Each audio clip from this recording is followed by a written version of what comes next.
Live from York, this is the Late Late Show with Christopher Vowles on Teachers Talk Radio. Good evening and welcome. Tonight we are joined by Pam Allen, author and literacy expert, to discuss reading practice in schools. So join us as we explore teaching literacy to deaf students, training colleagues to teach reading and writing, and the power of reading aloud.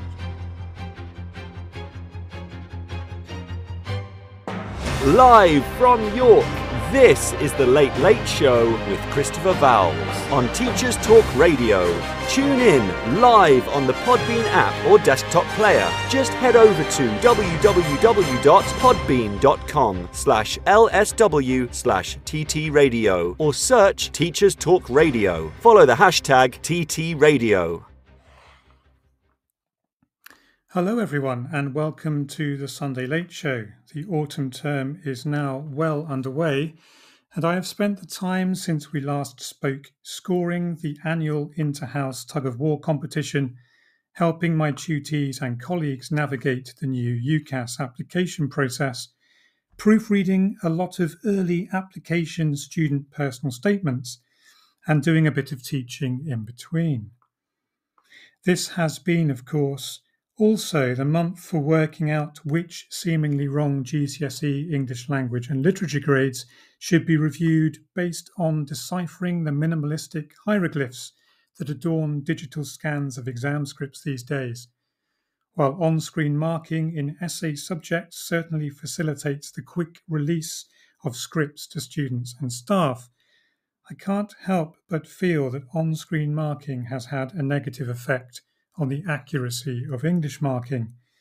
Not only do we generally read less accurately when we read on screen rather than on paper, but some students' handwriting becomes virtually illegible once we can no longer see the pen pressure that has been applied to the page.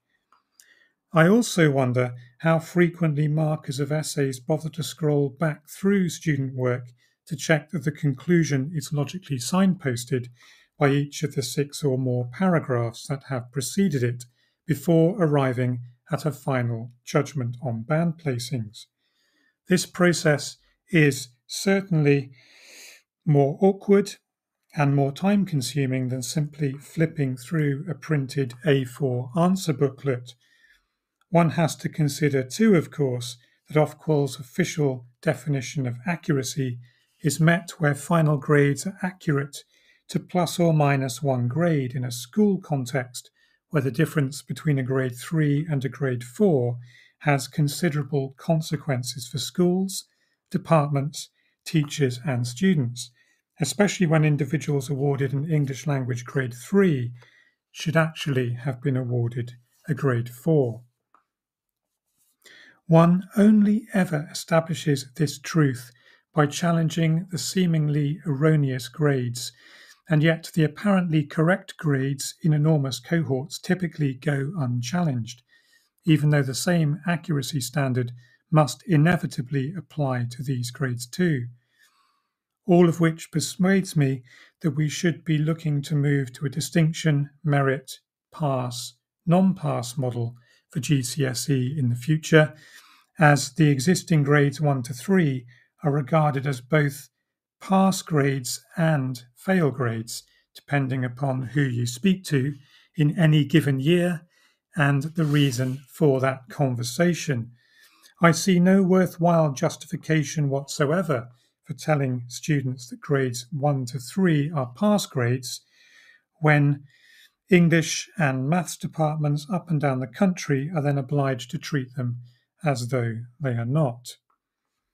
Away from all the administrative hassle of leading an English department in 2023, I have been busy working with colleagues to promote the benefits of reading for pleasure in our college. This year, we have implemented a 20-minute period of free reading that our Year 7 to Year 10 students complete before their evening prep work each weekday. The aim is to re-establish reading for pleasure as an ordinary feature of a rich, imaginative, intellectual and cultural life. Quite a lot of people in our society appear to have forgotten just how sophisticated a technological achievement the printed codex book actually is, an artifact technologically so sophisticated that its form disappears as we engage with its core function, and referring to it as a device would sound totally absurd. However, it enables us to carry around the ideas of some of our greatest thinkers in a low-cost, conveniently pocket-sized format that never needs charging or a firmware update. We can easily annotate it with a pencil and bookmark those passages we may wish to return to at a later date with a physical bookmark. We can take it out on the tube to while away a tedious district line journey, or use it in a relaxing bath once the work day is done. And when we no longer need it, we can give it away to others so that they might benefit from it as well.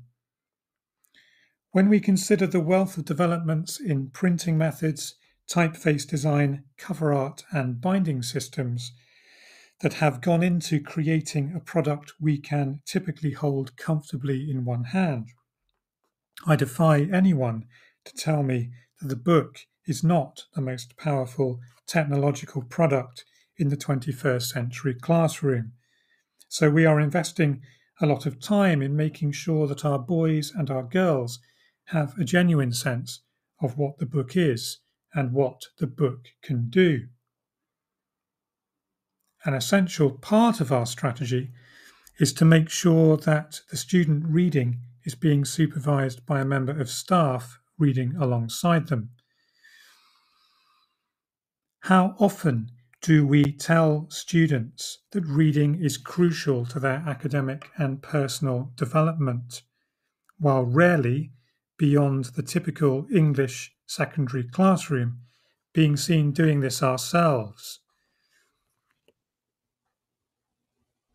Whether it's reading the latest best-selling novel, an obscure work of minor 18th century poetry, or a biography about a sporting hero. All of these reading encounters either prompt immediate conversations or sow the seeds for conversations that will arise in the future. This week, one Year 10 student said to me, "Sir, is that Slightly Foxed you're reading?" To which I replied, "Yes." "I thought so," he said. "One of my dad's friends works on that." And then we both got back to our reading because men and boys do read too.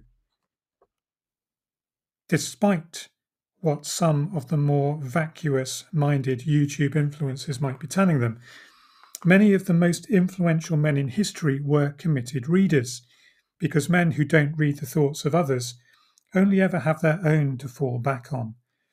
When their housemaster comes in with a book and sits down on the sofas to read with them, taking a break from the mountain of other schoolwork that needs doing, the allotted 20 minutes are gradually stretched to 30 minutes, and not a single Year 10 boy checks the clock, stares out of the window, or looks up to see what the house dog might be barking about. It's still early days, but this is what we are looking to develop across the college. One of the pleasant spin-offs of this development has been the increasing number of colleagues who come up to me in the common room now and tell me what they're reading, why they're reading it, and how much they have welcomed the opportunity to do a bit of reading for themselves, as most full-time staff in a 7-day boarding school are likely to be on site for 60 hours or more a week. At no other point in their day are they so entirely liberated from the regular interruptions of iPad notifications, email alerts, and low-level administrative chores. Suddenly, at staff lunches, I can have a maths teacher telling me about hard-boiled science fiction on my left, and a classicist telling me about some new translation of Euripides on my right. In time, I am hopeful that we will hear similar conversations around the student dining tables too. Another key strand of the reading drive involves giving students the freedom to share their reading on Friday evenings with their peers, which takes various forms, including students sharing the reading of a book of common interest, students reading passages aloud to the whole group, and students discussing the themes, characters, and plot lines of their texts. All this book talk is central to the slow building up of reading communities that exist at the levels of friendship groups, year groups, house groups, and the whole college. We're currently exploring meaningful ways of involving our sixth form monitors to assist with this community building, and when we get this set up, I think we'll be closer to realizing St. Benedict's injunction that on the Lord's Day, let all have time for reading. Over the summer, the DFE also released new non-statutory guidance that makes it very plain that schools should regard it as their responsibility to ensure that students engage with regular and frequent reading, where they are aware that this does not happen at home. To me, this guidance very clearly implies that boarding schools, despite being amongst our busiest and most highly timetabled educational institutions, simply must create ring-fenced time for their students to engage with books in the meaningful ways that will support more effective and efficient learning across the curriculum. So in tonight's show, I'm pleased to say we will explore a range of ways in which reading can be encouraged, developed, and established in schools with American teacher, literacy expert, and author Pam Allen. Pam is the author of 27 books on children's literacy, engaging children with books and reading-focused teaching practice. She is the founder and CEO of Dewey, a learning platform designed to support learning collaboration between the school and the home, the founder of LitWorld and LitLife, supporting best practice in the teaching of reading and writing, and World Read Aloud Day, an event that highlights the benefits of reading aloud to children and is celebrated by over 90 million people in 170 countries and 50 states. Pam has received a number of awards for her work in the field of reading advocacy, including the Teachers College of Columbia University's Distinguished Alumni Career Award and the National Council of Teachers of English, CEL Kent Williamson Exemplary Leader Award, and has worked extensively as a social influencer and education strategist. And I'm delighted that Pam joins us on the line now. Good afternoon to you, Pam, and thank you for joining us on Teachers Talk Radio today. Hello, Christopher, and thanks so much for having me on your show. I hope I've given people a good overview of your career to date. Is there anything else I've missed, though, that you'd like to add before we start? Oh, thank you so much. No, I was very happy with how you wove it all together. And maybe the only most important thing I'll say is I'm the mom of two wonderful daughters and a little baby grandson now. So I get to see another generation beginning to learn about reading and the excitement of that very beginning of literacy. So that's important and exciting, and I just always am amazed by the miracles of reading, really, at every age.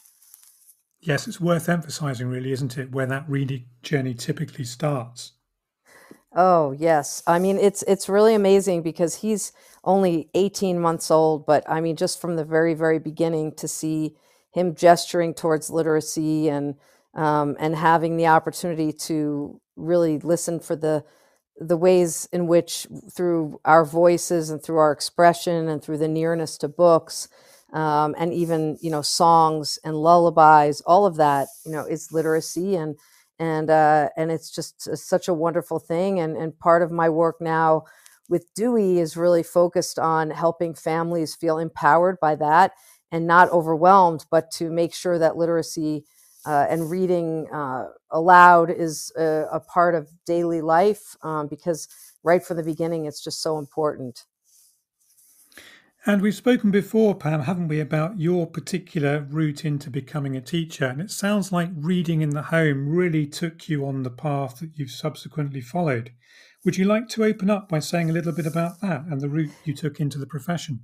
Yes. I mean, when I think about how early, my memories are of the feeling I had when being read to, how powerful and profound that has been in my own life, and then how reading has been such a source of solace and inspiration for me throughout my whole life from the very beginning. I feel no wonder I'm so happy to be able to give all of my work life to this purpose, because my earliest memory is of my mother reading aloud to me from Blueberries for Sal, which is a beautiful book, picture book by Robert McCloskey, and one that I read to my daughters, and now I'm reading to my little grandson Gus. And there's just something about the nature of that book where McCloskey talks about this little Sal is trailing along behind her mother as her mother's collecting blueberries, and she just keeps eating them out of the pail. So when she puts the blueberries back into the pail,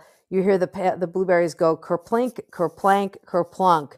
And then, of course, side by side to that, there's a mama bear and a baby bear doing the exact same thing, without a pail, of course, but also on the hunt for blueberries. And to this day, I can feel that sense of closeness with my mother, and listening to her voice. It was so comforting and companionable, and also just loving the way the words looked on the page, even though I didn't know how to read them yet. That's my earliest memory, really, of anything. So when I think about that in relation to my life and my work, I know that this has a significance for me, because I think literacy, reading, is much, much more than just words on the page. It's really about how we keep ourselves company during hard times. It's about how we make somebody laugh. It's about how we make ourselves feel better.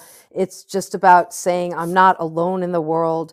And I think that all started for me so early. And I know I was truly fortunate that my parents did love to read and shared that with me. But as I've said to many, many parents since then, there's a lot of ways to pass that on. Even if reading hasn't felt so good for you as an adult, you can still turn the corner on that and have those shared experiences that will be delightful and surprising even to you as an adult, even if you don't love it. So not to be dissuaded by my story, but instead to say, what are the kerplink, kerplank, kerplunk experiences that you can create for your child? And maybe surprisingly, you'll find something very special and momentous about those moments too. Thank you for that. And you've moved through teaching, and you took your teacher training course. You able to tell us a little bit about how you moved from that experience of being a reader at home to being a professional reader as you move through your academic career and then Right. into teaching reading? How does that progression work? Wow, I love that question so much, Christopher. Thank you for asking. It's interesting too, because this 2 days ago, I went up to my alma mater, Amherst College in Massachusetts, to speak to students there about their own career paths, and I told them how so much of my earliest memories and then my life as a college student really impacted my desire to follow this trail. And I said, so much of the time we think about work as what did we major in, or what is our skill set. But for me, I think I would always ask the question, is something that has made you truly happy in your life? And how can you find ways to stay as close to that happiness as you possibly can?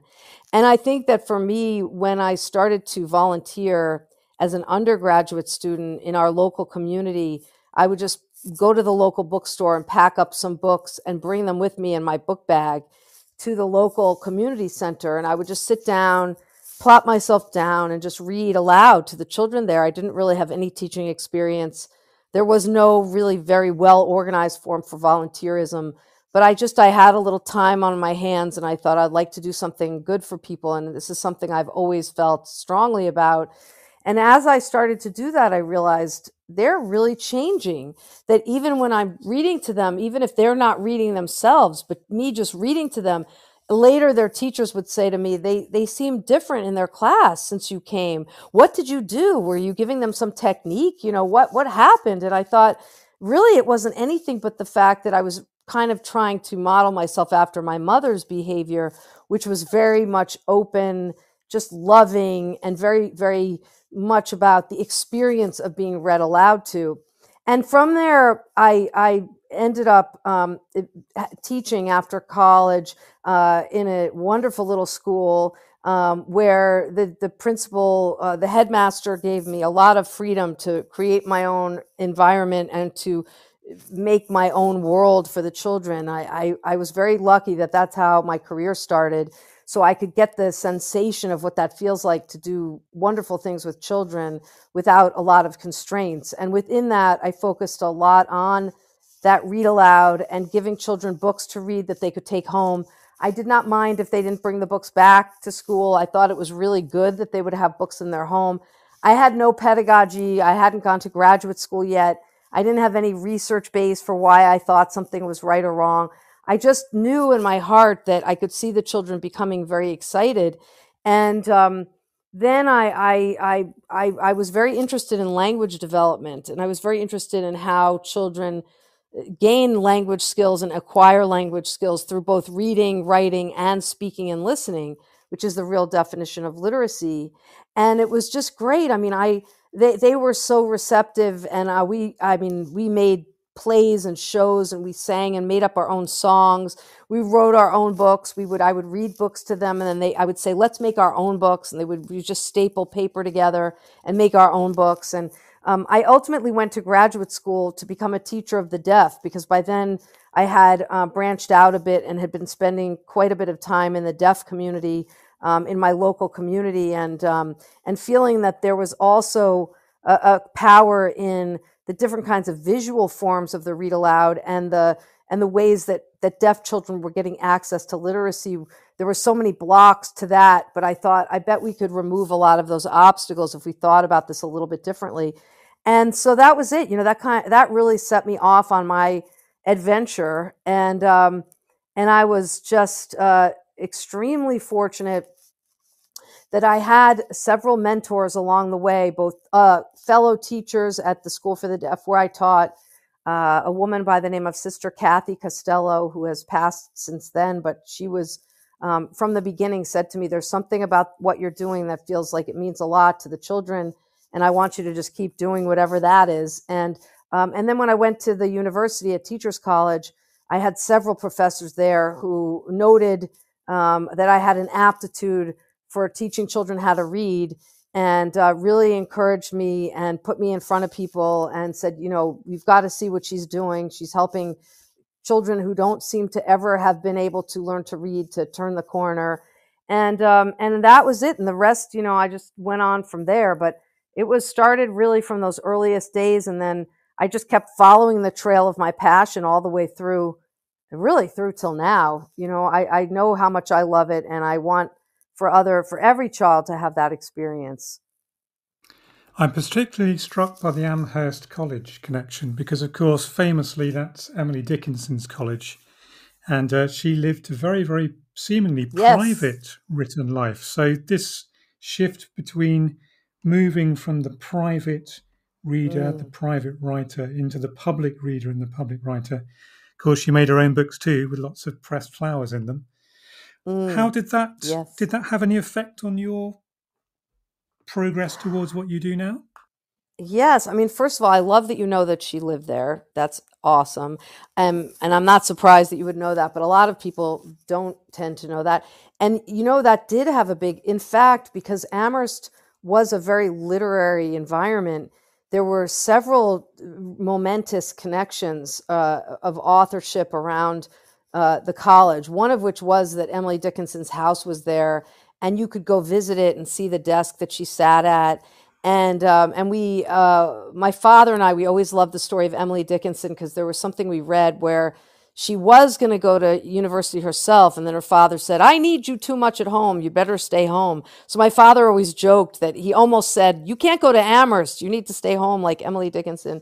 But I did go away. Emily didn't, but I felt like she was a real inspiration to me because I felt like her poetry was incredibly radical for someone who was supposedly really shut off from the world. She had so much wisdom and so much instinct. For someone to write a sentence like "hope is the thing with feathers," or to write about death and understand kind of the deeper sense of longing and belonging that she had is really powerful. And I would go and visit that house and just watch and think about, how many people still came to visit her life. And I read, she had some amazing letters that she wrote back and forth with people in her life. And I thought that that's such an incredible thing, that even though it seemed like her life was very solitary, she actually had quite a lively social community around letter writing. And that actually came into play a little bit later for me in my college career, when one of my best friends went into the Navy after Amherst, and she was the only woman. She was a helicopter pilot. She was the only woman on her ship. They were sent out to sea, and she said to me, "Would you organize a letter writing group, because I'm going to be so lonely without my women friends on the ship?" And so for 2 years, we did like Emily Dickinson did, and just wrote letters to each other. And I think that kept us very closely connected to each other. So that was another Emily tie-in. But the other great author, poet, who spent quite a bit of time at Amherst College and had another huge influence on me, was Robert Frost. And in fact, the library at Amherst is named for him. And he taught at Amherst, and he wrote several essays where he would write directly to the Amherst students. And I would say he's probably, I would say he's probably my number one most important writing influence of my life. He always talked about how he tried to write the way people spoke, and he made poetry very available for the average person. You didn't have to be a scholar to read his poetry. And so that he also had a connection to Amherst. And so throughout my college experience, I just couldn't believe that two of my most important writing heroes, Frost and Dickinson, were both associated with the college I went to. And it definitely had an impact. And when I started teaching, I used those poets, even for the very young children. I used Frost and Dickinson as examples of incredible poetry and accessible poetry where everybody can get access to it. It's not just for certain people, it's for all people. And I really like that. I think it was Pablo Neruda who said poetry should be like bread. It should be for everyone. And I think that was something I really felt for that throughout my life, that why everybody should have access to literacy. It shouldn't just be for the elite few, or simply kept from people who might be powerless in our societies, like women and girls in the global world community of literacy, much less likely to go to high school and become fluent readers. And I felt, started to early on get a sense that is really unjust, and that there is such a thing as literacy justice. And we have to do that work, because reading is the ultimate freedom tool, and everybody should have it. Yeah, well, it sounds like we've got three poets in common there, and three good guiding lights to have, actually: Neruda, Dickinson, and Frost. One of the techniques I particularly enjoy using with my students when I have free space to teach something that isn't going to be examined in the exam is to give students a big block of text, which is essentially an Emily Dickinson poem with all of the punctuation line breaks taken out. Just give them the metrical patterns and the rhyme scheme, and then get them to reassemble them. Oh, that's great. Produces some quite entertaining results sometimes. What a great activity. Yeah, we then go into quite detailed discussions about why you choose to end a verse where you do, and generate some really quite powerful discussion. So taking these poets into the classroom, then how would you say work with a poet like Frost or Dickinson when you're teaching deaf students who can't hear the rhymes that they're very carefully either trying to hit or trying not to hit? Yes, I mean, those poets were actually very successful for me in my teaching of deaf students, because all of three of those poets are very visual, and even though my students couldn't hear the same cadence the way we can, we certainly could do a lot around beats and a kind of rhythm. And even when signing the poems, to make decisions about where how big the sound would be or how small the expression would be in the signing that my students were doing around those poems. And then also the poets, Frost is a really good example of this. I mean, he really wanted you to see things. He was an observer of nature, of humanity, of people's ways of being. And he was very patient because he was a farmer. He was an agrarian person. He spent his time in slower ways. And I think that as a result, his poetry really conveys that. And my students really resonated to his poetry. I think we did a lot of thinking about, what would his poetry look like if done through imagery. So if we listen, or if I signed his poems, or my students signed his poems, then we would draw them. We would create, even if they weren't, precise renderings of the images, but like, what's the sensation you're having while you're listening to this poem? What colors are the poems? What mood is that scene? And I think for me, one thing I learned from my deaf students was how I think in some ways we're very, we look at poetry very narrowly through the sound lens because we think that that's what the poet intended, but there's so many other senses that the poet is using.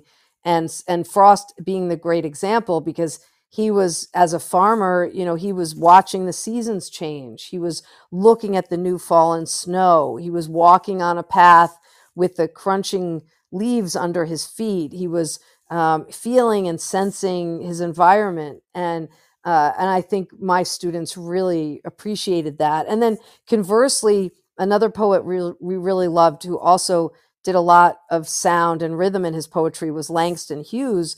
And you could talk about that, but you could also talk about how he too was really observing his urban environment in Harlem and really being incredibly like a sensory overload in a certain way in his poetry on what he saw, not only in the street around him, but also in the people's faces around him, and in the women's, the elders, the stories from long ago, and people carrying the narrative of their histories. My students really loved those poets, and they sure taught me a lot about the power of poetry and how we have to use all our senses, whatever available senses we have, to do that. I do love your activity. I'm going to try that myself. I think that's a great one. And how do you combine the teaching of the written word then alongside signing? Because these are two quite different languages that students are working with. They're essentially becoming bilingual, aren't they? They're definitely bilingual. I mean, I think students that have a big leg up if they grew up in a deaf environment. In other words, if a student's parents are deaf and they grow from the beginning, they have language, then they become bilingual a lot more easily than our students coming to us whose parents weren't deaf, who really did not get access to a full language, maybe for the first 5 or 6 years of their life, until they finally came to school and got access to American Sign Language. So there was quite a bit of difference between students that you would see and pick up on right away. But as far as the connection between reading, writing, and signing, something that I think is really interesting about sign language is that it's so spatial. So it's a 3-dimensional language. So when you're telling a story, you can have something happen in front of you or behind you or to the side of you. You can make your hands move fast or slow. You can make your signs smaller or bigger, depending on the intention that you want and the sort of tone that you're creating. And on the page or on the screen, you can't really do that. So it feels a little bit flatter. And something I've said to my students was, nobody can tell a story like someone who's a deaf person telling that story in American Sign Language, because it's so vibrant and there's so many parts to it. And you can go past, present, and future. You can tell that story spatially in a really exciting way that goes backwards and forwards. But so what I'd say to my students is, it's never going to be like that. That's amazing. And it's incredible to watch, and it's incredible to tell a story with that capacity. But then, they could bring that expertise with them to their writing English on the page or on the screen. I would say to them, we have other techniques for helping you to tell the story to your reader about past, present, and future, or about a big event or a small event. And it's really about teaching them as bilingual students, here's how you do it in your language, now let's try it in ours, rather than saying English is better than sign language. And so you're going to tell a little bit there, but then we're going to come to the page and do it better. I never did that. I always said, you have so much in your language that offers us rich storytelling, and we're going to have to do a somewhat as good of a job on the page. I'm going to give you some strategies for how to do that. But it definitely is an ongoing work that student has to do, because if they get up in front of the class and tell a story in sign language, it's like they have their facial expressions, they have their hands in many different parts of space. And so I try to help them see that vocabulary and dialogue and punctuation and sentence structures are all similarly used as strategies to help people enjoy your story. But it's really interesting. It's very exciting. And it's really motivational for them to hear me say that I'm not negating their language. I'm celebrating it, and they're celebrating it. And then, we can go from there.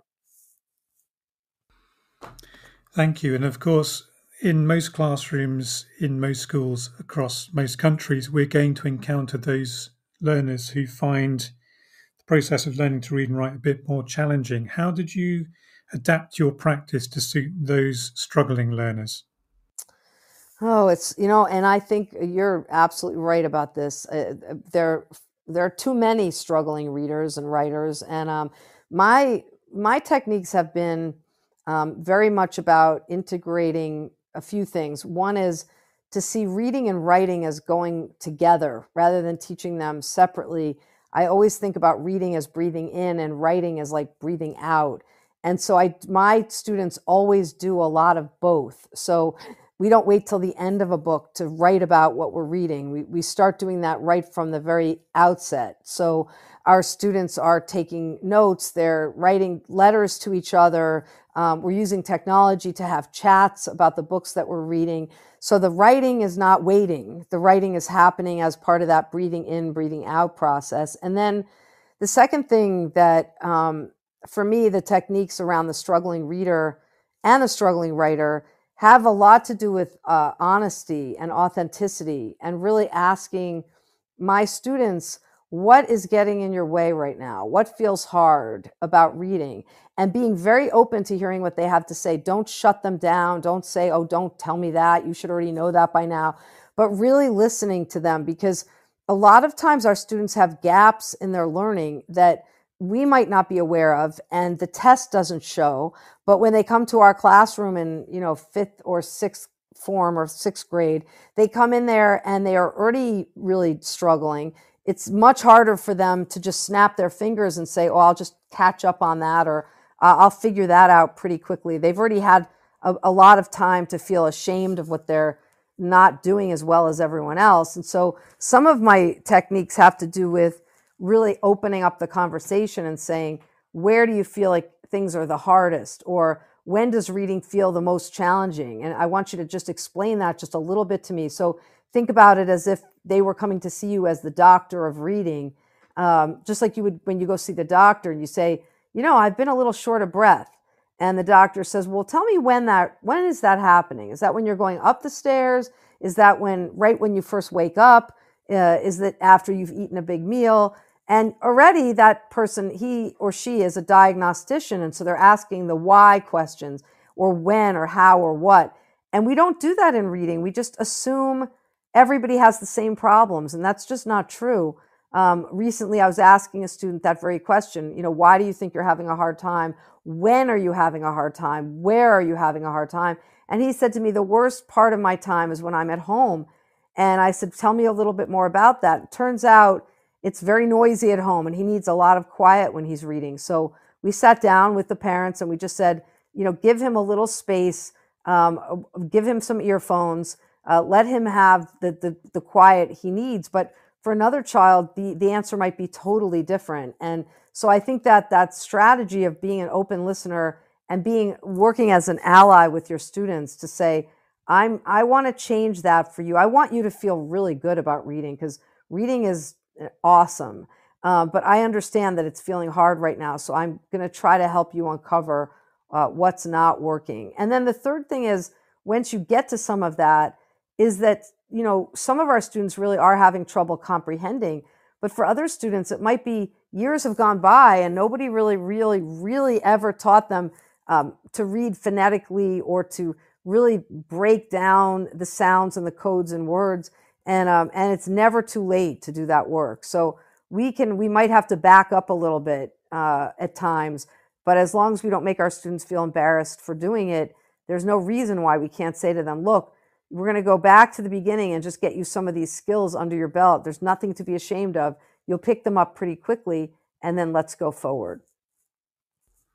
Well, what an incredible early education journey, Pam. It's really a fantastic background to your early career and some of the practices you've been putting in place in the classroom. I think in the next section of the show, we might return to some of these ideas about how your classroom discoveries have helped you in developing programs to train colleagues in other classrooms, in other schools across your local community and then wider afield, particularly in the teaching of literacy and picking up on some of those challenges that individual students face. We'll be right back after this. Teaching is a rewarding profession, but it comes with its fair share of challenges. That's where ADAPT come in. We're not your typical trade union, but instead a modern, apolitical alternative, offering expert legal, employment and mental health support. Protection without the politics. So what makes ADAPT different? We're always apolitical and independent, specialised solely in supporting individual teachers. Our caseworkers are professionally qualified, ensuring you always get the best advice. Plus, there's 24/7 mental health support. Whether it's a simple contract check or handling serious allegations, ADAPT are here for you. Join the thousands of educators who've chosen ADAPT to protect their careers. Subscribe at adapt.org.uk today. ADAPT. Supporting school staff. Protecting careers. This is Teachers Talk Radio, and this is Teachers Talk Radio News.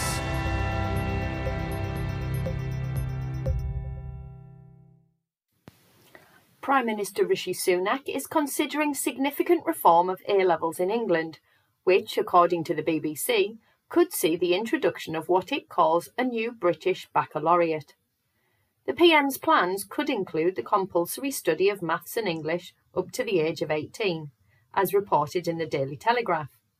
It's not the first time Mr Sunak has considered a shake-up, having previously said during an unsuccessful leadership campaign last year that he wanted all young people to study maths to 18.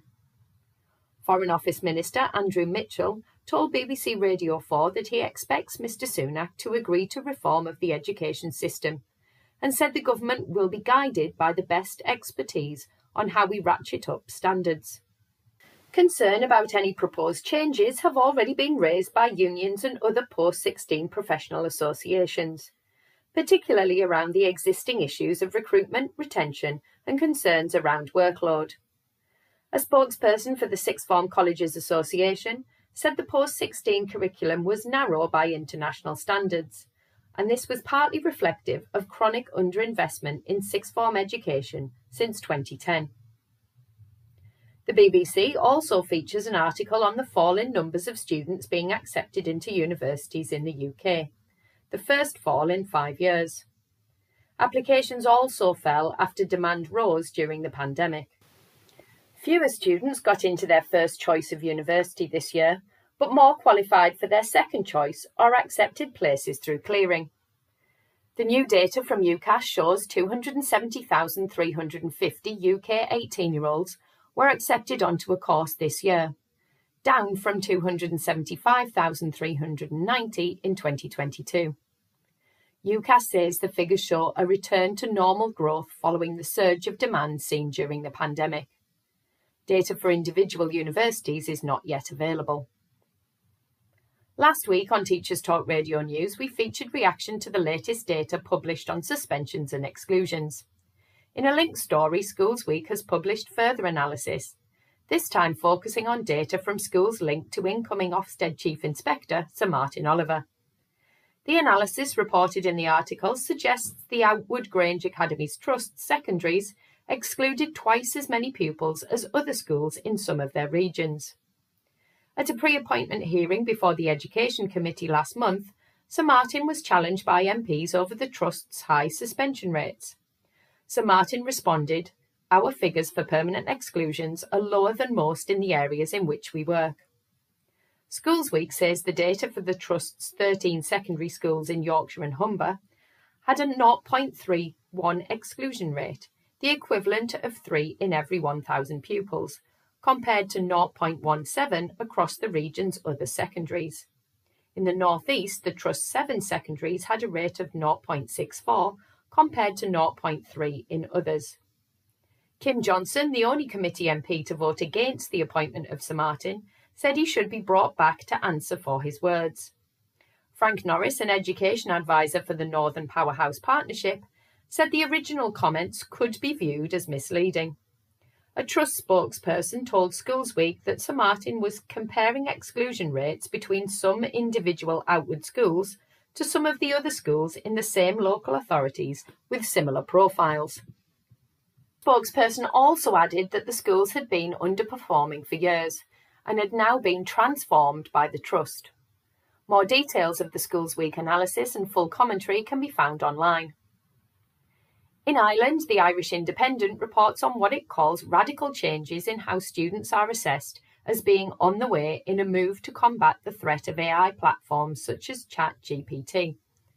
Higher education colleges are already being told to abandon certain forms of assessment because they are no longer sufficiently robust to award scores which count towards official grades. These include do-at-home assignments or essays, unsupervised online assessments, and multiple choice quizzes which are conducted online. There will be greater reliance on oral assessments to check understanding and systems to identify if students have cheated by using AI.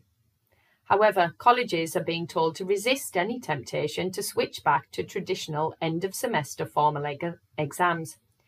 Instead, they should consider short-term reweighting of assessments whilst they formulate a long-term plan. Finally, this week saw Education Secretary Gillian Keegan comment in the House of Commons that children she had visited in schools affected by poor quality concrete, known as RAC, had been petitioning me to stay in the porter cabin because they preferred it to the actual classroom. Ms. Keegan's comments were met with derision by many, saying it showed a chronic lack of understanding of the poor quality facilities schools had been using for many years, particularly since the cancellation of the project to rebuild many schools. However, Downing Street defended the comments, saying it reflected a conversation with children and that the department and leaders had worked hard to make sure children had been unaffected by the current challenge. This has been your Teachers Talk Radio News with Joe Fox. Welcome back to our show on reading with author and literacy expert Pam Allen. In the opening section of the show, Pam has discussed her early career experiences in the American education system and the figures that initially inspired her journey into teaching. So Pam, how did you become involved with delivering literacy training for teachers in an education system that has, by and large, rejected a nationwide approach to curriculum design? Right. Well, it really did come out of my classroom. I started to give presentations at conferences about teaching reading and writing to my deaf students. And at first, teachers of the deaf, of course, would come to those sessions, but then they started telling other teachers who started telling other teachers. And so before long, a lot of people were coming to my sessions when I give presentations. And so I was invited to go back to Teachers College and to join a consortium of people who were doing a lot of work in teacher training, on-site teacher training. So we would go to schools and work right side by side with teachers to help them to support their students as readers. And that's where I really got a huge amount of experience in multi-grade level, multi-age experiences from all the way from early childhood all the way through high school. It seemed every day I was in a different classroom with a different group of young people. And to your point, Christopher, about we don't have a set of nationwide standards, although that's been attempted time to time. It's really very different state to state. And I was lucky that I got to travel all across the United States and do my work in many different contexts. So if Florida's classrooms look quite different from California's classrooms, look quite different from Nebraska's, but I got to do a lot of that, which gave me a very interesting perspective on some of the universal truths about how children learn to read, and then some kind of interesting things that I learned about when the approach is different, what works and what doesn't. So I did do a lot of that, and was able to roll up my sleeves and just get in there with teachers. So that, to me, I love that approach to professional development where I can be right there. So a teacher says, I've got 6 really struggling readers. I'm teaching middle school, high school. And I know this is urgent. They need to get this under their belt. And so I would come in and be there in a residency with them for a week or two and just be in their classrooms with them. And we would investigate the situation. Really, I'd observe the young children in the room. And then I would be the one doing the demonstrations and teaching so that teachers could record and take notes and be actually scholars of the work in the class. So that, to me, that's an amazing approach. And I know, obviously we do a lot of things virtually these days, but there's just nothing like being together in a classroom with children to really push your thinking. And which year was it you started out on this training program? It was 1986, 1988. It was 1990 was when I first began that work. And for the next decade after that, that was my work. I spent a lot of my time thinking about how adults learn, and how could I help the teachers I was working with change their practice if I could see that there might be a better way. Because when you're an adult and a teacher, and we all know this, I know you do, and I certainly do, you get kind of locked in your way, and you think that's the only way. And so I had to think a lot about the practice of adult learning and what could open people up to my point of view, or what could open me up to theirs, and bring my best practices around and be also influenced by them. Because, like I said, the interesting thing about this country is that there's so many different ways of doing it. So I could carry along something I learned in one place and bring it to the next place. So it was wow, it was really exciting. I mean, we did a lot of collaboration, a lot of teachers meeting on their off time and doing retreats together and really sitting and thinking about what curriculum could look like. And it was very exciting. I mean, those were really days before we applied standards-based curriculum. So we were writing a lot of our own curriculum and trying things out. Then we'd write something the day before, then try it out the next day, and then make a change based on what our students were telling us. And it was great. It was a great training for me, I'll say. So most of this would have taken place under the Clinton presidency, then I'm thinking. So did the US authorities have a particular view on what American standards of literacy were like when you started this work? Did they have a view on what the perceived strengths and weaknesses were of a student working in Nebraska, or a student working in Alaska, or a student working in Mississippi? Well, I think there was a sense that all across the country, we need to get the literacy rates up. It was a kind of shocking data that showed us that it's not like there's one pocket of fabulousness in this country.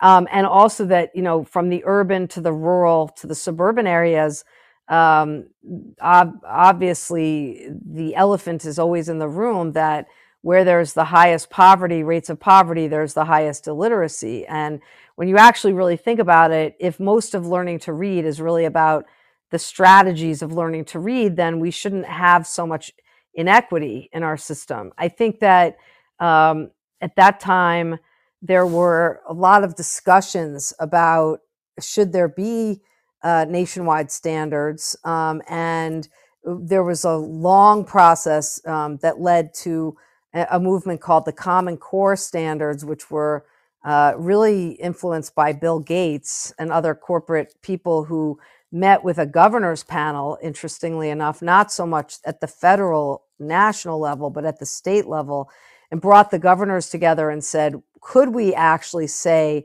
that there's a way to teach literacy and some outcomes that we're trying to seek that could be applicable to everybody? Because whether you live in Nebraska or Florida, you're still struggling, and we don't want that to happen. So there was an attempt made in that direction, and it was received a lot of backlash for a number of political reasons. But what was interesting was that, and you might be interested in this, but something I always remembered someone said to me was the name Common Core Standards meant that the conservative people did not like the word common, and the liberal people did not like the word core. So it was just never going to work. But what happened, what I thought was so interesting, is that those standards were written, and actually they were pretty good. But the politics just would not allow a national set of standards. So what happened was each state, from Nebraska to Florida to California to New York, et cetera, they all just sort of revised those Common Core standards and made them more their own. So now you see it'll say Nebraska English Language Arts Standards or Florida Literacy Standards. And when you look at them, they're not all that much different, but they each have a little touch here and there that shows you, for example, one state might have a lot to say about handwriting and another state might not care about it at all. One state might talk a lot more about phonics and another state might talk a lot more about comprehension. But at the end of the day, they're a lot more similar than people think. And it did serve, that early discussions around those really did serve to, I think, improve teaching practice, because the conversation gave people a little bit more of a roadmap. And I feel like, every president we've had, each one of them always says they're the education president. They always want to claim victory in that, but it's, education is really complicated, and our system, a public system, there's a lot of kids and we have a lot of new language learners. We refer to them in the public system as newcomers, lots of different languages. I know your country has that too. And I think it's very exciting. I actually find it a plus, but I think for schools trying to figure out what the best way is to teach multilingual children, these standards are actually pretty good. And I think it's good to have a little bit of a roadmap. So, I don't know if I exactly answered your question, but I think the politics are always there in education here in our country, that they're just always there. And I think teachers I say to them, you really just have to find the good in a lot of what's written and then really try to make it your own, because there's some very smart people who worked on these standards, and there's some beautiful gems in there that can help you a lot. And I don't want you to waste your time in fact, Robert Frost is the one who said, I always write what I'm for, not what I'm against. And that's what I always say to teachers, just teach what you're for, not what you're against, and you'll be fine. Yeah, we're currently going through a new wave of potential politicization of education here in the UK, because we think we're probably at most 2 years away from the general election, which could bring a lot of changes to a lot of places across the country. Yeah, what do you think what kind of changes are being discussed? Are there? Oh, we've got some big issues at the moment. So the latest one this week is that the UK Prime Minister has suggested that he'd like to change the way our students do English, maths and their other subjects from the age of 16 to 18. Wow. Across the whole of the UK, which is interesting because England, Ireland, Scotland and Wales actually have their own education ministers responsible for their own things in their own countries. Wow. So we're interested to see what the proposals of that will look like. Interesting. And again, the standards are quite different. So if you move from the education system in Scotland to England as a student, you could be studying completely different types of qualifications that don't even have the same name, with additional subjects or Right. fewer subjects. And Wow. all of those students are competing often to get places at the same universities that we have, particularly in England and Scotland. So yeah, it's always politicized to some degree. Yes. Education. Interesting. It really is. I mean, it's like a lightning rod for politics. And I think that's very hard for teachers because they're in classrooms with real children, real teenagers, and they have to keep moving along and do the human work of teaching. Politicians are so far removed from the classroom. It's just hard to even get your head around. I just saw something very interesting, speaking of national or sweeping change or reforms at this. I was just reading about Sweden saying that they are going to be removing technology from all their classrooms across the country, and really urging schools to go back to a pre-technology environments. And I thought that was fascinating. I'm very excited to see how that plays out. Yeah, there's lots of discussion around that here too, actually. We're looking to Scandinavia, or have been looking to Scandinavia for at least the last 25 years in the UK to see what works there. Worth remembering, of course, that many of the countries in Scandinavia have somewhat different demographic makeups to both the UK and, of course, the US.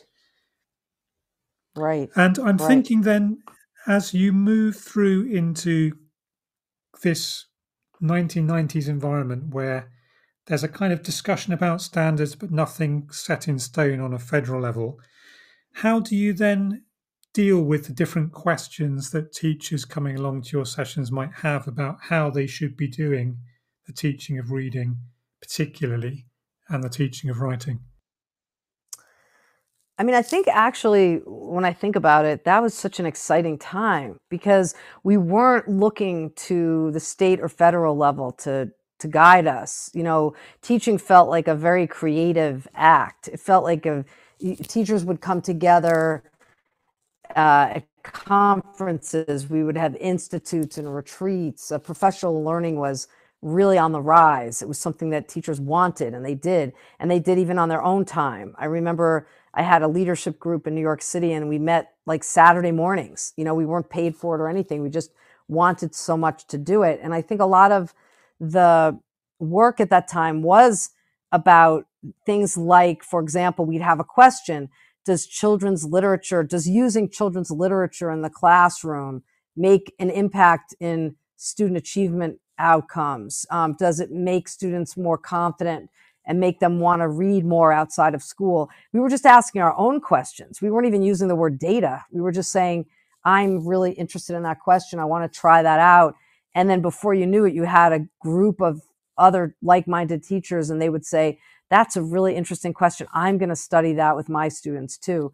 And I feel like we had a kind of a movement around teacher professionalism that I think, unfortunately, I'll say, doesn't feel quite the same now. But I think that the energy then wasn't so much about what I can or can't do based on what, Nebraska, the governor says I need to do, and more, what is it that I see my students struggling with that I could do better for them, and getting together a group of like thought leadership to be with you in that process.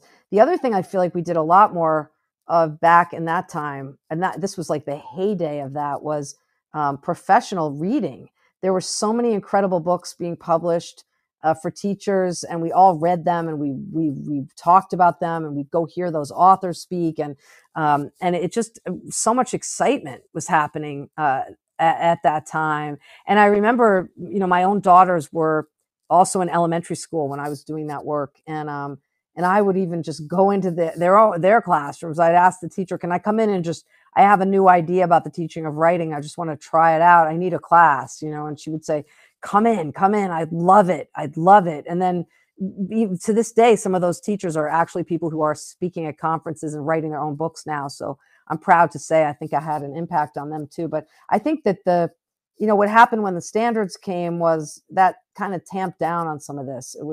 It became a little less about professional learning lives of teachers and more about aligning to curriculum and being having, quote, fidelity to the standards. And so that changes things. I mean, I won't, I'll tell you, I thought that was kind of the golden age of teacher professionalism. I hope it'll come back. I think it's hard for teachers when they have so much pressure on them to meet these standards. And sometimes their students aren't really anywhere near those standards when they come into that grade level. But the 90s were a time of exploration and excitement, discovery, collaboration. It was amazing then. So if we could go back then and chuck out all of the stuff that we don't think we really need to worry about, how would that change your philosophy to approaching the teaching of reading, Pam, if we didn't have to worry about all the other admin stuff? Well, I'll say this. I think I've studied the teaching of reading for obviously my whole career. I know all the kind of ways we do this work and I embrace the science of reading and all kinds of different ways that we think about it.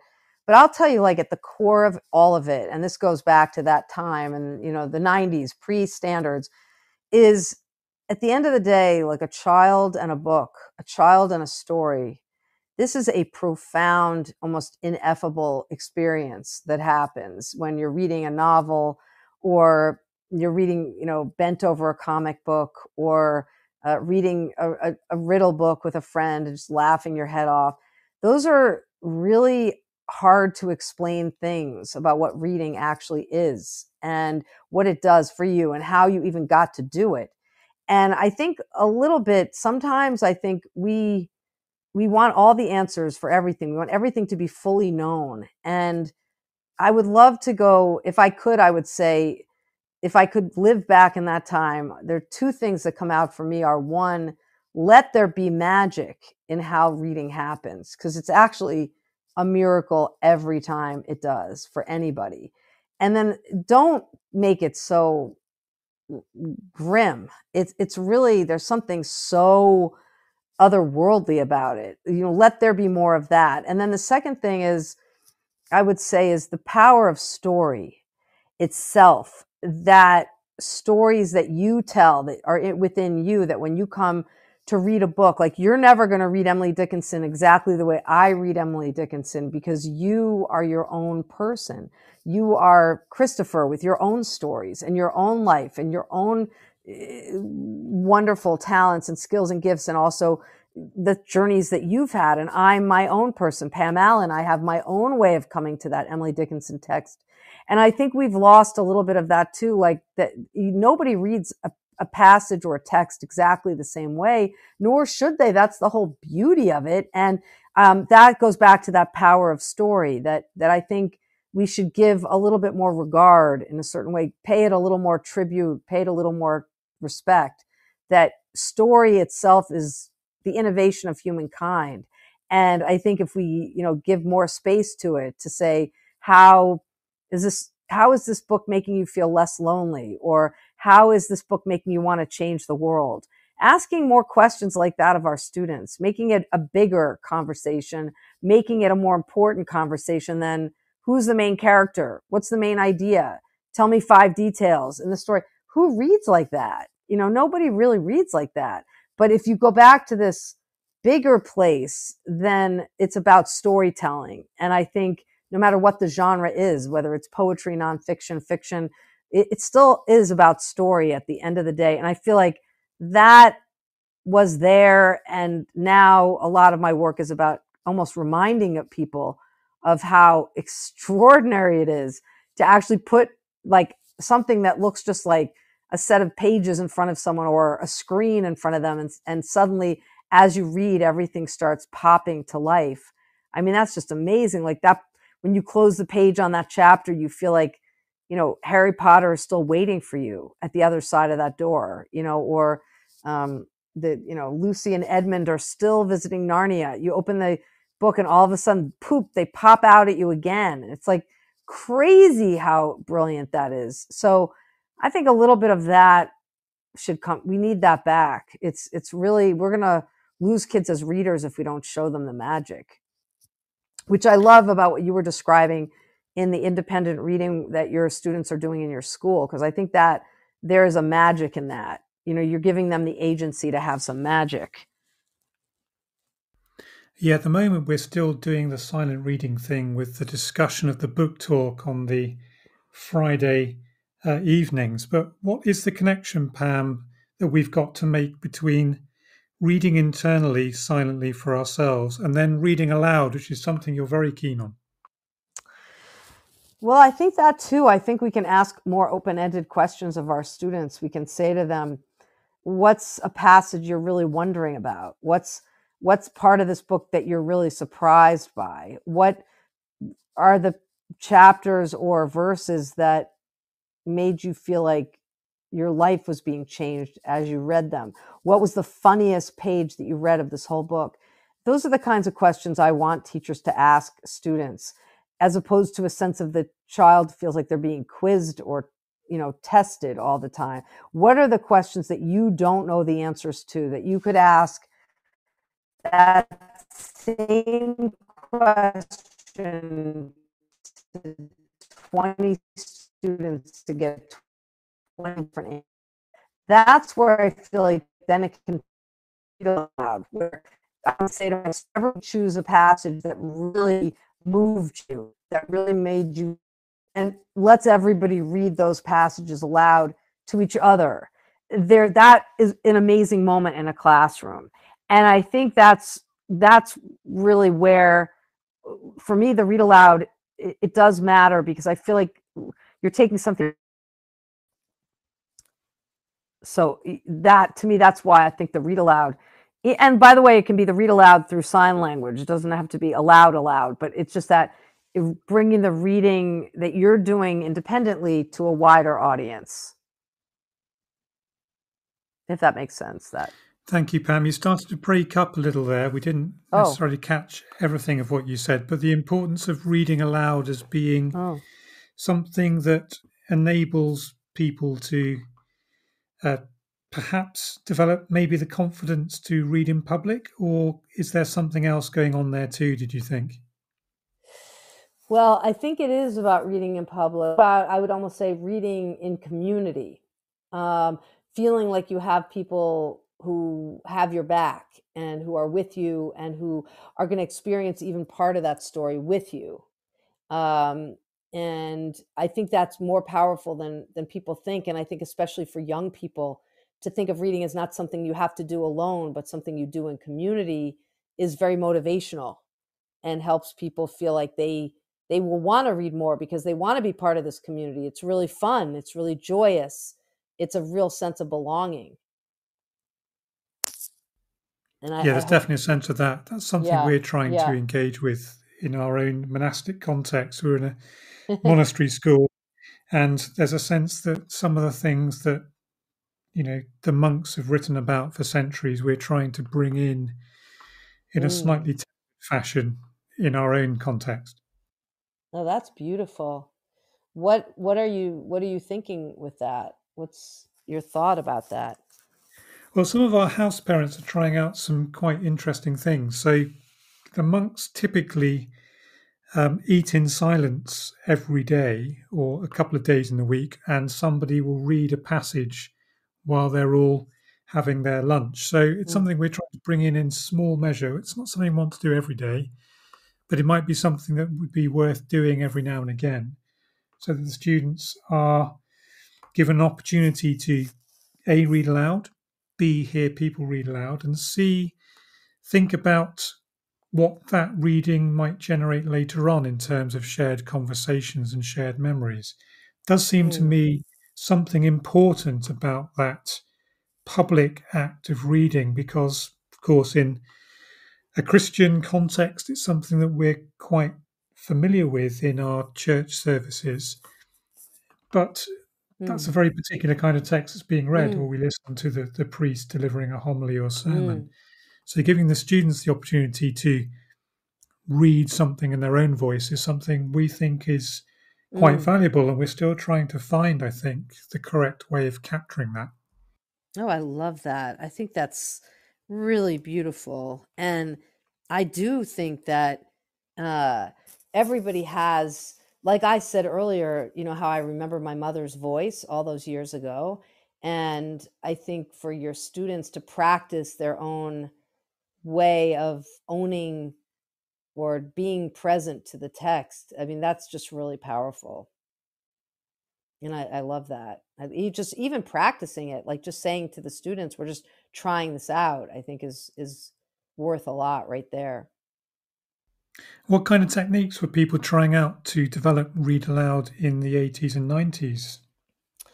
Well, we were doing a lot of performative, real performance-based read-alouds, putting read-alouds to music, putting them to beats, using drums, just reading, taking parts. So having one person do one character's voice and another doing another character's, acting out the whole text.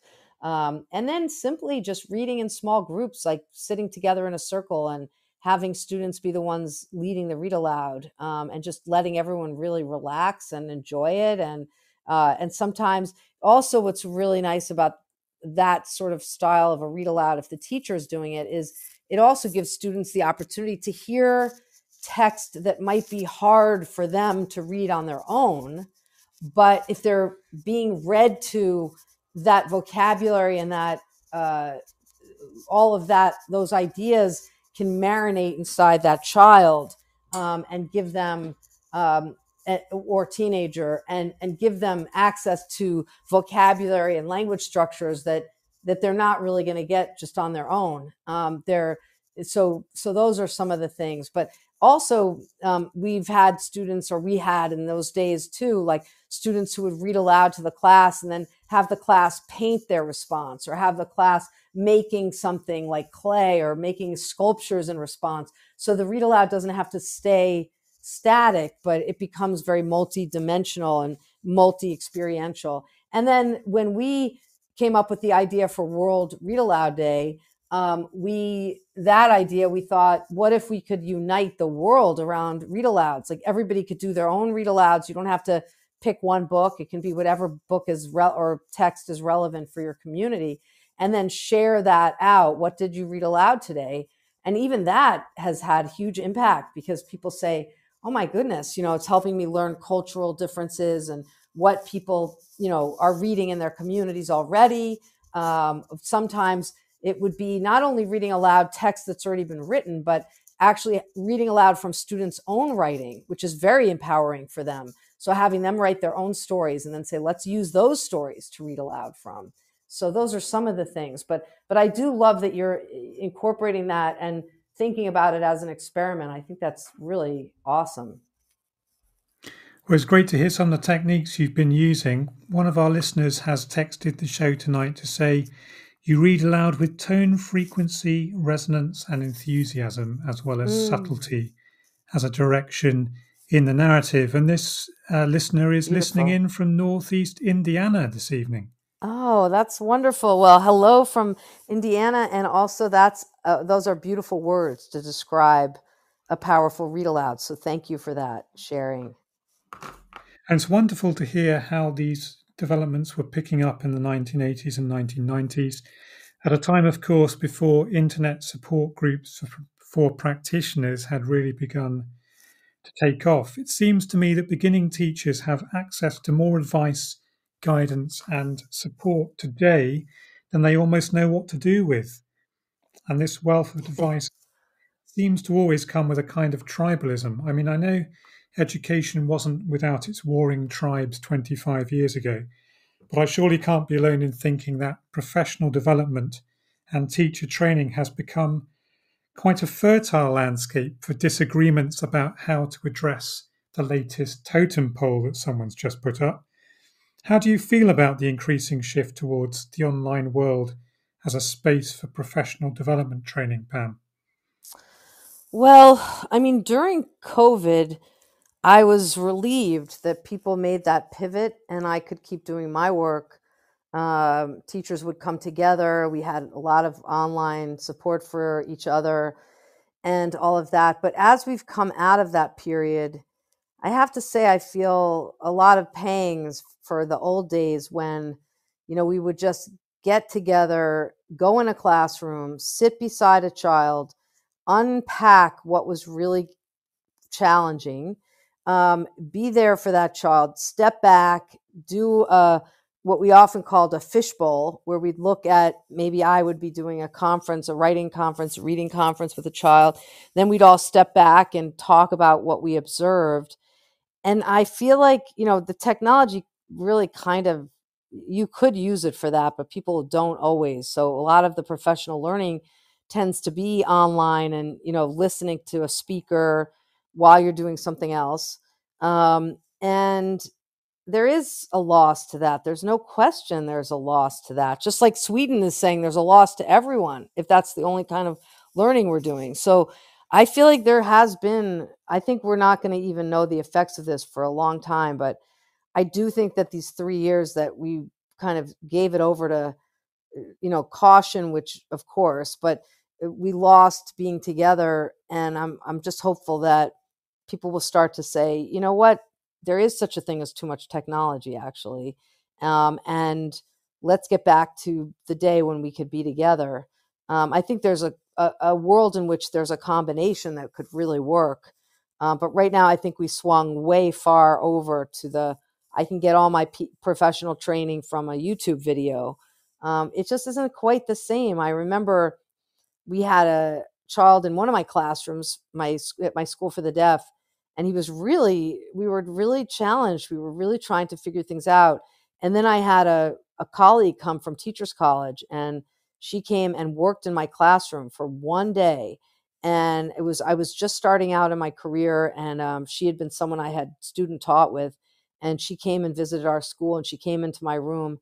And I just, to this day, some of the techniques that she used with that child are ones that I still use. And I wonder if they're most memorable because she was right with me. She was right there with me with that child.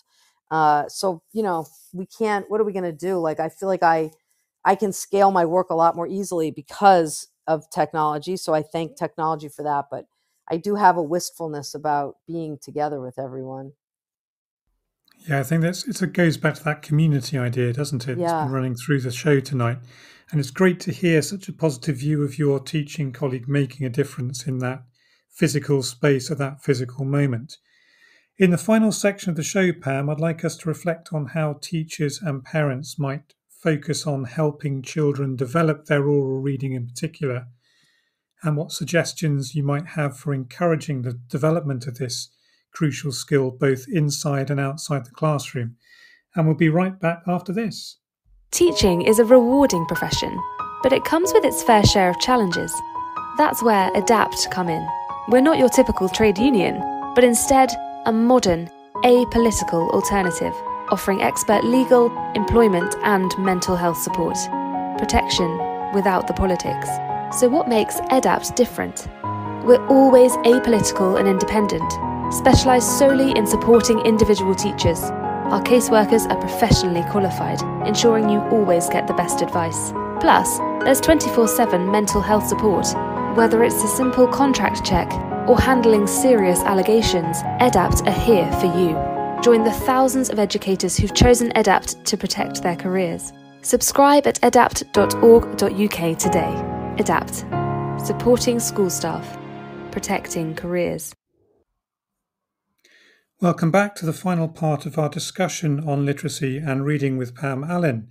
We've covered the role that educator training can play in supporting child literacy development, Pam, but it might help our listeners if we could consider some of the concrete steps that teachers and parents can take to support children's accurate and sensitive reading aloud as they move through the education system. But first, I suppose one has to ask, what are the benefits of children regularly reading aloud, and how can we be sure that any benefits we might observe are not just secondary effects of other pedagogical interventions?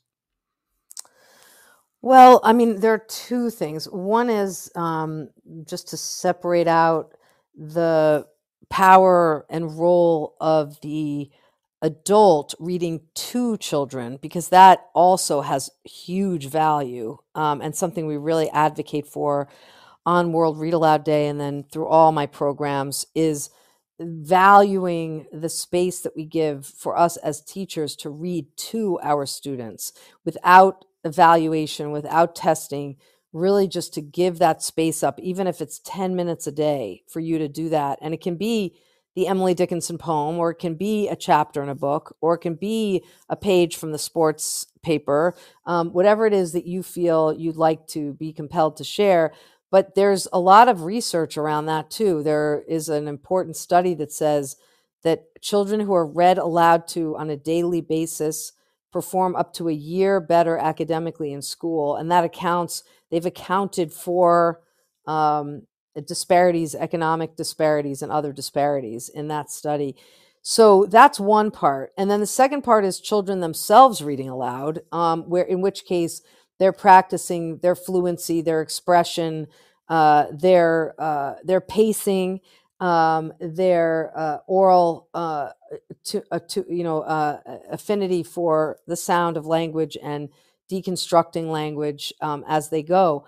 And so those are two things. So the first thing I sort of made that case to say that I would like to see that every teacher, no matter what grade, what age you're teaching, you make space for you to read aloud to your students, because even marinating them in that higher level text, let's say I'm reading aloud Robert Frost to my kindergartners, they might not be able to read him on their own, but because I'm reading aloud to them, I'm able to give them higher level text through the oral approach. So there is a huge body of research that shows that there's a lot of benefit to that, both in terms of what they get from that experience in terms of vocabulary and also in terms of language and sentence structures. So, and also just knowledge, overall knowledge.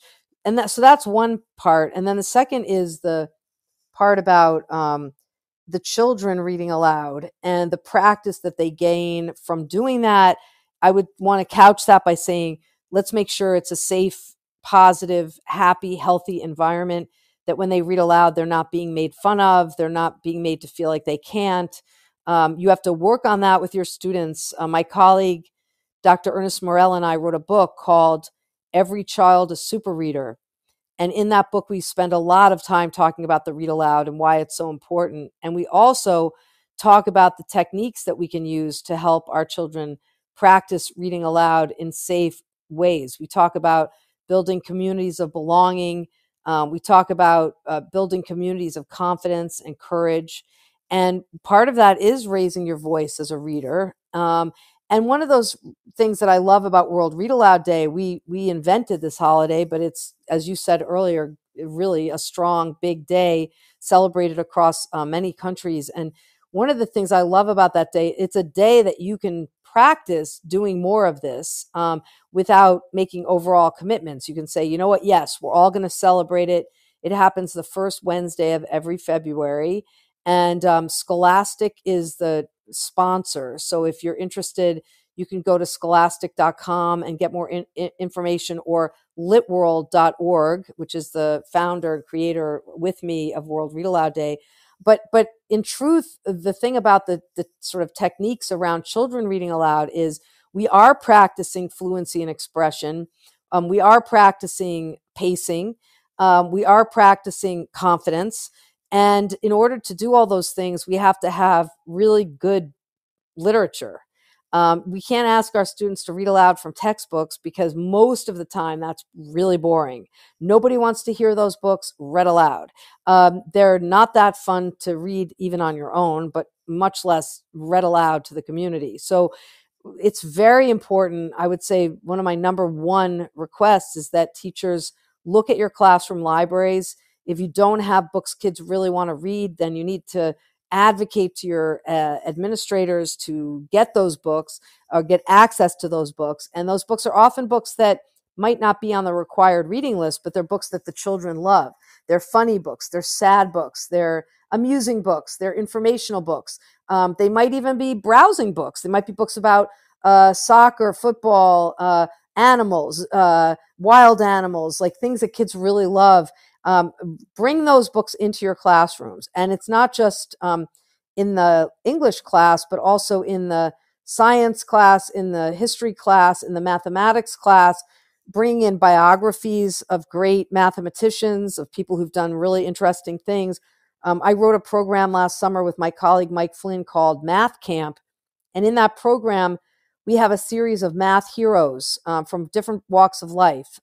One is a video game inventor, one is an astronaut, etc. And we wrote little hero bios for each one of them. And oh my goodness, our campers love to read those hero bios. They just absolutely loved it. And they love to read those aloud. They loved it. And I think a lot of why they loved it is the content is just really inspiring. So in terms of the read aloud, make sure you check yourselves as teachers to say, am I asking my students to read things that are fun and funny and exciting and interesting? Now, I know when we're doing learn to read books like that say things like the cat is fat on the mat, might not sound that exciting, but we can make it exciting. We can put it to a beat. We can put it to a rhythm. We can put it to music. We can put it to song. The thing about the read aloud is it actually is important. It's like, I'm not even going to mince words. It's actually really important. Classrooms, where I walk into a classroom, I can tell you within 10 minutes if a teacher never reads aloud to their students, because you see a difference in the environment, you see a difference in the community, and the confidence that students have to just approach a text and say, you know what, I can do this. This is going to feel good. You see that right away. So the read aloud to me is really important, but it's not just about the students reading aloud to each other. It's about the teacher reading aloud to the students. And that's what we celebrate on World Read Aloud Day. And I hope everybody who ends up listening to the podcast, you'll all join in. Go to scholastic.com, go to litworld.org, and join into the fun, because it is really, really fun. And a few words for those teachers who are also parents of younger children. Anything they can do to encourage this process of reading aloud in the home? Yes. I mean, I think there's a great opportunity for teachers to send home books, or for parents and caregivers to enroll their children in finding books that everyone's going to love, whether it's at the library or the bookstore or on your device, and to really pay attention to your child's passions and interests. So if your child loves to cook with you, get a cookbook and read that aloud to each other. I mean, I have very strong memories of my grandmother reading me her cookie recipes and her brownie recipes just orally. And the sound of that too always stays with me. It doesn't seem like it would be so exciting to read a recipe, but from her to me, it really was. And inviting your children at home to actually read aloud from fun things like while you're cooking dinner, while you're doing another chore, to say, would you read aloud to me while I'm doing that? It always makes me feel so good. So let them know that you're not doing it to be punitive or to give them a score or to tell them someday they'll go to university, but actually just to say right in this moment, I just want to be with you and I love you and I love to hear your voice. So will you just do that for me? If you're reading a comic strip, or you're reading a joke book, or you're reading a novel, chapter book, just read to me the first chapter. I just want to hear you read it to me. And without a judgment and without saying you're doing something wrong, don't stop them if they're stumbling over a word.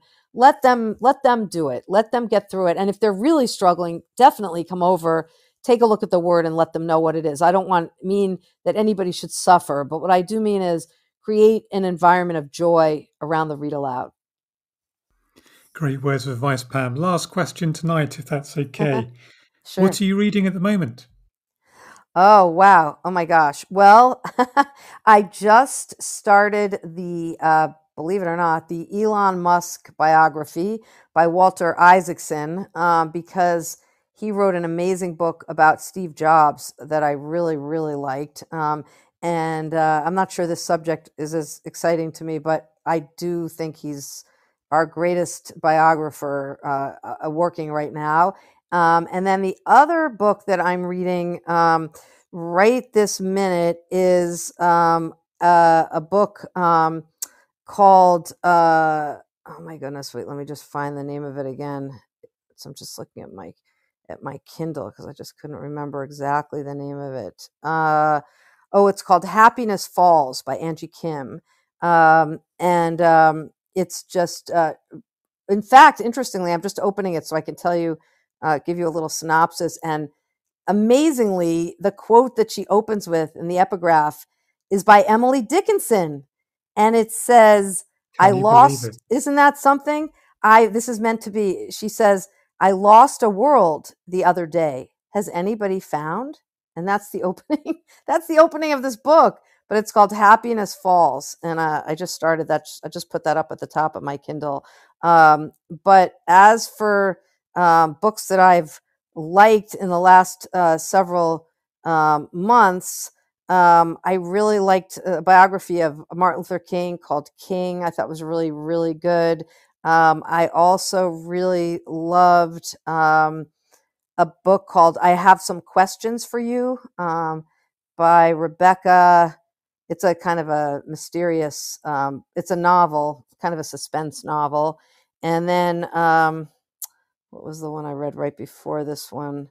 I read, where was this other one? I'm just looking at I read a mystery by Harlan Coben called Caught. I really do love mysteries, so I do read a lot of those. And for young adult books, always looking at Kwame Alexander. If you haven't read him yet, he's written amazing books for children and young adults, including Crossover and a picture book called The Undefeated. So lots of good stuff. How about you? Anything good? Oh, I've just relatively recently finished reading Percival Everett's The Trees, which I thought was a Oh, very powerful and very strange book. Quite an important book, I think. oh, yes. Everyone raves about it. I'm going to give that a go now that you've mentioned it. Yeah, it's definitely worth reading. I'm not sure it's the kind of book I'll read more than once because it's quite affecting. Um, Oh, but yeah, quite powerful. okay. Coincidentally, a couple of my colleagues had read it for different reasons at Hmm. my school. Actually, people working in my politics department Huh. rather than our English department. Interesting. So, yeah, there you go. Okay. Teachers as Well, readers, it's important that we're in the flow of it just as much as our students are. oh, yes, most definitely. And the thing is, I would say to everyone just to encourage you to read what you're interested in. Don't worry, it doesn't have to be long, it doesn't have to be hard. It can be a light mystery, it can be a romance novel, it can be something, funny that you've enjoyed. Reading for reading's sake is just a great thing to do for your mind and your heart and your soul. And I think it's really good for everybody. And people do judge themselves on they have to finish all books. You don't have to finish all books. It's not always necessary to do that. And just enjoy it and find joy in it. And your students will see you doing that and want to do it too. Fantastic. And on that note, Pam, I think we've approached the end of this evening's show. So thank you so much Okay. for your contributions. Well, thank you so much for having me. What a wonderful show. And I really appreciate all your very wise and thoughtful questions and also just hearing a little bit about your work, which sounds amazing. So thanks to everybody for having me and have a good day or evening.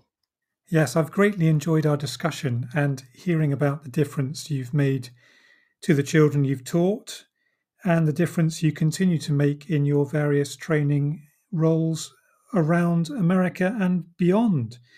My colleagues and I will certainly be looking out for World Read Aloud Day next year and seeing how we might further develop our reading programme for the benefit of the whole school community. I wish you every success with your work for the new school year and hope we might talk again once we have established a new community of readers in our school.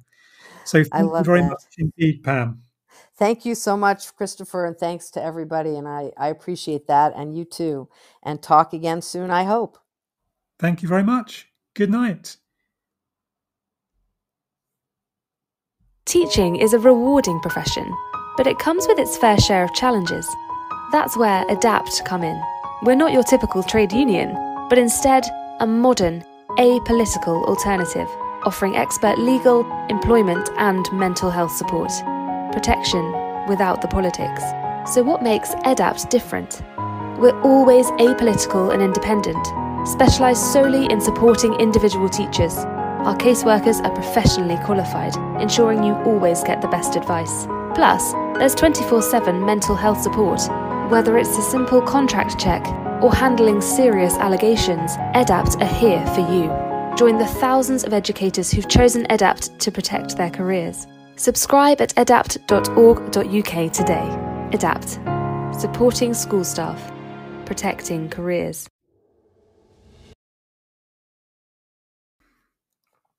Well, thanks again to Pam Allen for her thoughts on reading and literacy teaching. And thanks to everyone who has tuned in tonight. Do check out our other Teachers Talk radio shows this week. We have a number of new hosts continuing to make their debuts this month. So check out the schedule on the website and give them a listen if you can. I'm sure they'd appreciate your support and in-show text messages. Emily Edwards' show on Tuesday at 9 p.m. examines the important topic of how educators might build positive working relationships with their students, while Paul Hazard's show on Thursday at 9 p.m. looks like a good one for those of you into your drama, as he discusses the value of audio drama as a teaching resource with Professor Dan Rebellato. As always, you can also catch up on anything you've missed with our excellent and ever-growing panel of teacher presenters at www.ttradio.org. If you would like to hear more about reading, then Sean Mackay's School Libraries show is essential listening. Or if you're an NQT or ECT mentor wondering how to go about surviving this academic year while supporting new colleagues, you might want to give Sabrina's show in Professional Mentoring a listen. And if you have something you want to say or ask others about education anywhere on planet Earth, then perhaps you should consider applying to join the station as a show host. We are always on the lookout for those with current or recent experience of the classroom and other less familiar educational settings. Full details can be found on our website www.ttradio.org. That's all from me for this month, so thank you for listening. I wish you a successful and book-filled autumn half-term, and we will speak again in October. Good night. You've been listening to Teachers Talk Radio. Tune in live and listen back at ttradio.org. We look forward to hearing from you next time on Teachers Talk Radio.